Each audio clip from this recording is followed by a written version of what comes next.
There is a structure in the heart of Paris that was never meant to survive. It was supposed to be temporary, unwanted, even hated, and yet today it defines an entire country.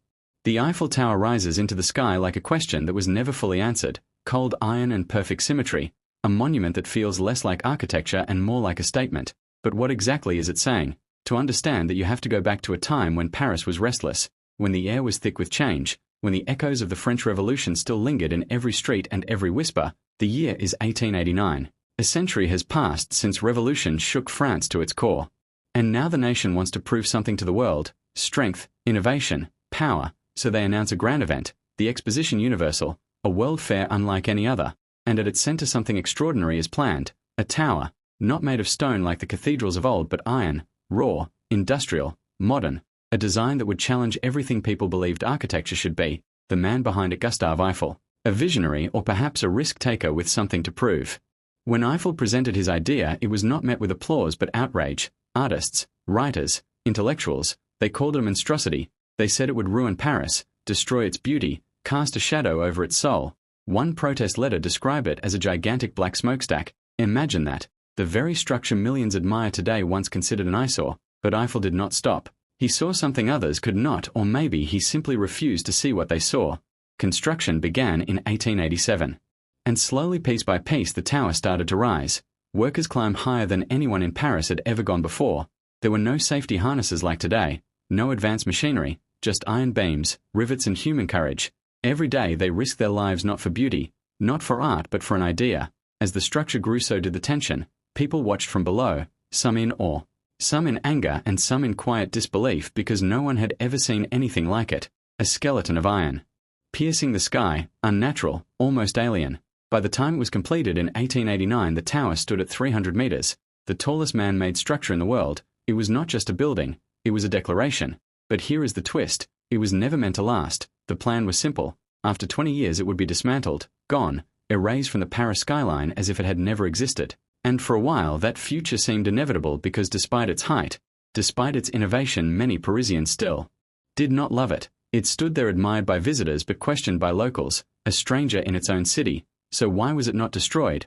Why is it still standing today? The answer is hidden in something invisible: radio waves. In the early 20th century, technology began to evolve. Communication was changing, and suddenly the Eiffel Tower became useful not just as a structure but as a signal. Its height made it perfect for transmitting radio waves across vast distances.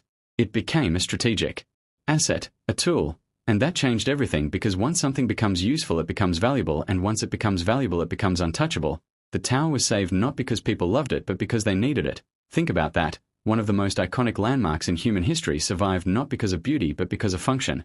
Over time something strange happened. People started to see it differently. The same iron beams that once looked ugly now looked elegant. The same height that once felt threatening now felt inspiring. It became a symbol of Paris, of France, of human ambition. But beneath all that symbolism there is still a question. What does the Eiffel Tower really represent? Is it progress, a celebration of engineering and innovation, or is it something deeper? A reminder that the things we reject today may define us tomorrow. Every year millions of people visit the tower. They stand beneath it, look up, take photos. They see beauty, romance, history, but few think about the tension it once carried, the controversy, the resistance, the fear of change, because that is what the Eiffel Tower truly embodies: change, uncomfortable, unwanted, inevitable change. And maybe that is why it still feels so powerful, because even now standing beneath it you do not just see a structure, you feel something, a strange mix of admiration and unease. It is too perfect, too precise, too intentional, like it was designed not just to stand but to be remembered. At night the tower transforms, lights flicker across its surface, it sparkles almost like it is alive. But is it just light, or is it something else? A signal, a reminder, a silent message from the past? Look closer and you will notice something. Despite its openness, despite its transparency, the Eiffel Tower still hides things, stories, moments, secrets. Did you know there is a small apartment at the top built by Gustave Eiffel himself?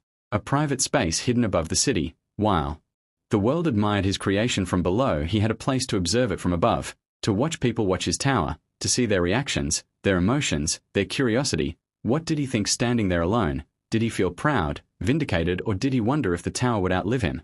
Because in a way it did. Today Gustave Eiffel is remembered because of the tower. His name is etched into history through iron. And that is the strange thing about monuments. They outlast intentions. They evolve. They become something their creators never fully imagined. The Eiffel Tower is no longer just a structure, it is a feeling, a symbol, a question, and maybe a warning, because history shows us something important. Every generation builds its own Eiffel Tower, something new, something controversial, something people do not understand at first, and every time there is resistance, criticism, fear, but eventually acceptance and then admiration. So what is our Eiffel Tower today? What are we? Rejecting that future generations will celebrate. Look at the skyline of any modern city, glass towers, steel giants. They all echo the same idea, the same ambition to reach higher, to go beyond, to challenge limits. But the Eiffel Tower did it first, not with glass, not with luxury, but with raw iron and human belief. It stood when people said it should not. It survived when it was not supposed to, and it became iconic when it was once ignored.